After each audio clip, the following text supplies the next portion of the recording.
लड़की काफ़ी पढ़ी-लिखी थी, लड़का भी सॉफ्टवेयर इंजीनियर था, मतलब दोनों पढ़े-लिखे और लव मैरिज थी, कोई ऐसा भी नहीं था। अब आजकल तो लव जो है लव मैरिज भी अरेंज मैरिज में तब्दील होके ही होती है, तो उस तरह से हो रही थी। लेकिन उस मतलब जो हमारी फीमेल क्लाइंट थी, उसका इतना ज़्यादा गुस्सा था, इतने गुस्से में वो बोल रही थी और मतलब बात-बात पर इस चीज़ को गुस्से में एकदम से कि मेरा ध्यान नहीं रखता है, मेरे लिए ये काम नहीं करता है, मैं परेशान रहती हूँ, मेरी तरफ से किसी के लिए बोलता नहीं किसी को, इसके घरवाले मुझे ऐसा कहते रहते हैं, ये सुनता रहता है। तो इतनी ज़्यादा नाराज़, इतना ज़्यादा गुस्सा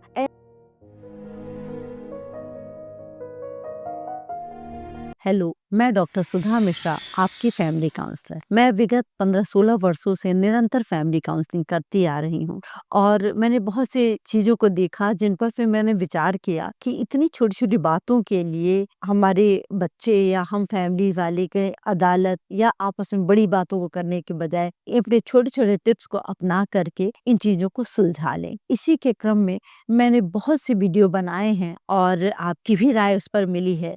आज एक हम ऐसी ही फैमिली के लोग जो हमसे हस्बैंड वाइफ आकर के मिलते हैं, उन्होंने जो बातें कही तो मैंने सोचा कि इस पर भी मैं आपके अपने विचार प्रकट करूं और आपके विचार जानना है। तो आज मैंने ये सोचा है जिस पर मुझे बनाना है वीडियो कि क्या आपका पार्टनर इमोशनली अनअवेलेबल है कि आपका जो जीवन साथी है वो भावनात्मक रूप से आपके साथ जुड़ा नहीं है। पहली बात तो हम ये समझें कि इसका मतलब क्या होता है। इसका मतलब ये होता है कि अगर पार्टनर ख्याल नहीं रखता या ध्यान ही नहीं देता कि कोई तकलीफ है, कुछ अच्छी चीज है, ना उसको सुख से कोई विशेष मतलब, ना कोई दुख से, मतलब वो एक तरह से आपकी जरूरत पे कभी सामने ना आना, मतलब अमूमन नॉर्मली जेंट्स की आदत होती है तुम तो कर ही लेती हो, कर लोगी, या लेडीज को ये फील होता है कि तुम तो अपनी बातें मम्मी से कहते ही रहते हो, कह लोगे, इस तरह की चीजें आती हैं। तो मैंने सोचा कि आपको बताऊं कि इस तरह की सिचुएशन धीरे धीरे हमारे रिश्ते को खराब करती है, तो खराब होने से पहले हम अपने रिश्ते को बचा लें।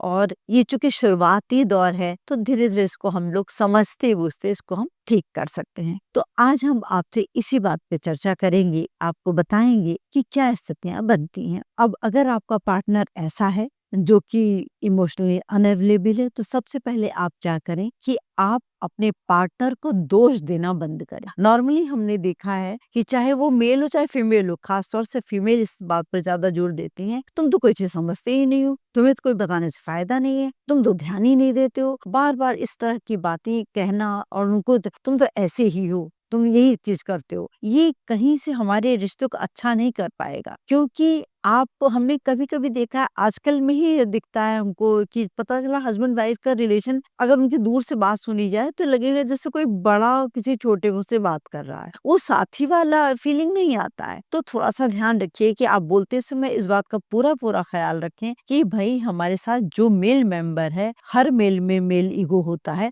वो उसमें भी होगा। अगर आप इस तरह बार बार दोष देंगी, बार बार बोलेंगी, तो उसे बुरा लगेगा और जो आप चाहती है वो आपके साथ खड़ा हो, धीरे धीरे और कम हो जाएगा। तो इसका आपको बहुत ध्यान देना है कि हम किस तरह से उसको बताएं, किस तरह से बात करें, हर समय दोष के लहजे में बातें ना करें।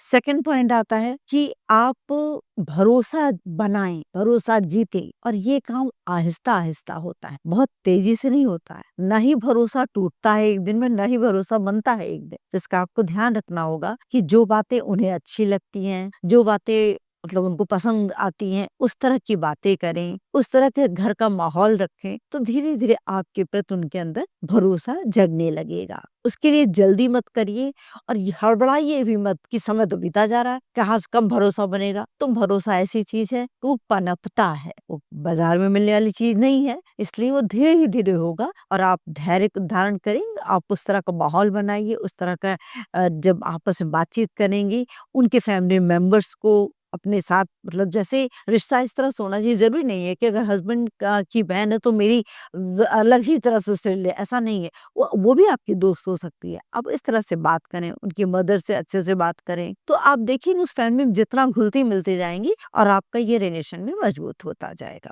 थर्ड पॉइंट आता है कि अपनी बातें, अपनी भावनाएँ ज़ाहिर करें, लेकिन ज़ाहिर करते समय ध्यान दें कि गुस्से से ना हो। मतलब इतने गुस्से में आप बोलने लगें, ये अपनी चीज़ को आप सच बात कह रही होंगी, लेकिन इतने गुस्से से बोलने से वो रिश्ता खराब होने की कगार के पहुँच जाता है। अभी कल के ही हमारे काउंसलिंग में वो लड़की काफ़ी पढ़ी-लिखी थी, लड़का भी सॉफ्टवेयर इंजीनियर था, मतलब दोनों पढ़े-लिखे और लव मैरिज थी, कोई ऐसा भी नहीं था। अब आजकल तो लव जो है लव मैरिज भी अरेंज मैरिज में तब्दील होके ही होती है, तो उस तरह से हो रही थी।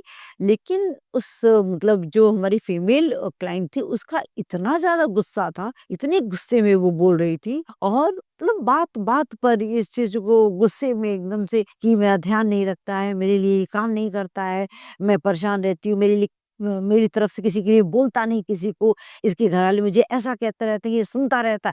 तो इतनी ज़्यादा नाराज़, इतना ज़्यादा गुस्सा, ऐसे में पार्टनर आपके करीब आना भी चाहे तो नहीं आ सकने की स्थिति में हो जाता होगा। या फिर अभी हमने जैसे पहले ही हमने आपसे कहा कि ध्यान रखें, जो एक मेल ईगो होता है, उस पर हमको ध्यान देना चाहिए। हमको भूल नहीं जाना चाहिए कि हम प्रकृति ने स्त्री और पुरुष 2 बनाए हैं, एक नहीं बनाया है। तो एक जैसे भावनाएँ नहीं होंगी, एक जैसी बातें नहीं होंगी, सब अलग-अलग होता है। यही हमको समझने की ज़रूरत होती है और अपनी बात को कहने का तरीका होता है। तो कोई भी बात अपनी कहें, उसको आराम से कहें, अच्छे शब्दों में कहें, प्यार से कहें। अब प्यार का मतलब यही नहीं होता है कि जैसे एकदम हर चीज़ में सोना बाबू और ये सब कहने की ज़रूरत नहीं होती है। आप नॉर्मली करें, लेकिन लहज़ा अगर आपका सरल रहेगा, सीधा रहेगा, तो बात आपकी सुनी और समझी दोनों जाएगी। तो इसका आपको बहुत ध्यान देना है।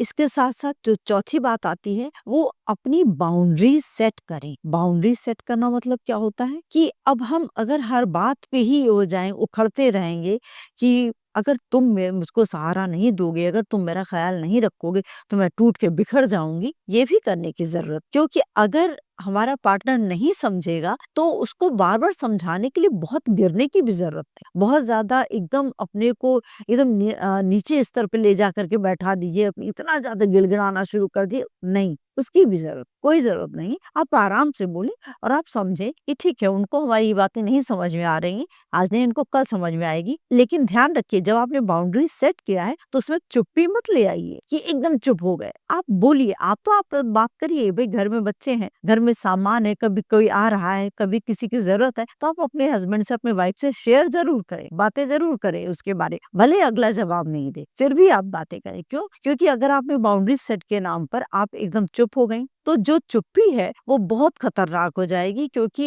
एक पार्टनर तो ऐसा है ही, दूसरा पार्टनर भी ऐसा हो गया, तो माहौल बहुत खराब हो जाता है। और इन केस अगर बच्चे ऐसे माहौल में रहते हैं, तो उनकी एक अपनी दुनिया बनने लगती है। आप देखिए, छोटे-छोटे से बच्चे आप मोबाइल में लेके बिज़ी हो जाते हैं वो। पेरेंट्स की भी अपनी एक मजबूरी होती है कि बच्चा गिर ना जाए, कौन देखे, तो उसको पकड़ा भी देते हैं। कभी-कभी ऐसा होता है कि बच्चे मतलब पार्टनर्स अगर आपस में आप इतना हस्बैंड वाइफ लड़ रहे हैं, तो भी बच्चों को पकड़ा देते हैं मोबाइल।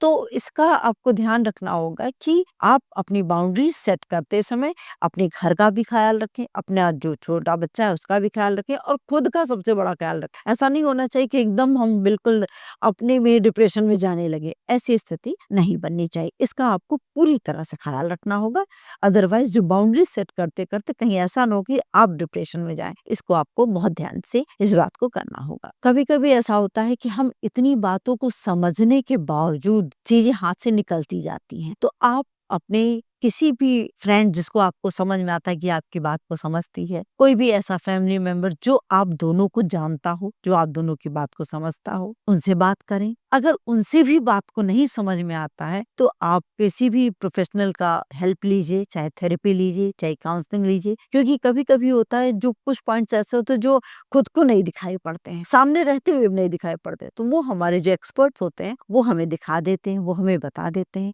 जब आप इन चीज़ों का ख़्याल रखेंगे, तो जो पार्टनर आपका भावनात्मक रूप से आपके पास नहीं है, वो धीरे-धीरे जुड़ने लगता है। और किसी भी चीज़ के लिए हड़बड़ाहट नहीं करिए, सब चीज़ें टाइम लेती हैं और धीरे-धीरे वो चीज़ें सुलझ जाती हैं। तो आज के लिए इतना ही, धन्यवाद। जैसा भी आपको इस पर अपना विचार प्रकट करना हो, तो ज़रूर कमेंट करें और चैनल को सब्सक्राइब करें, लाइक करें। Thank you.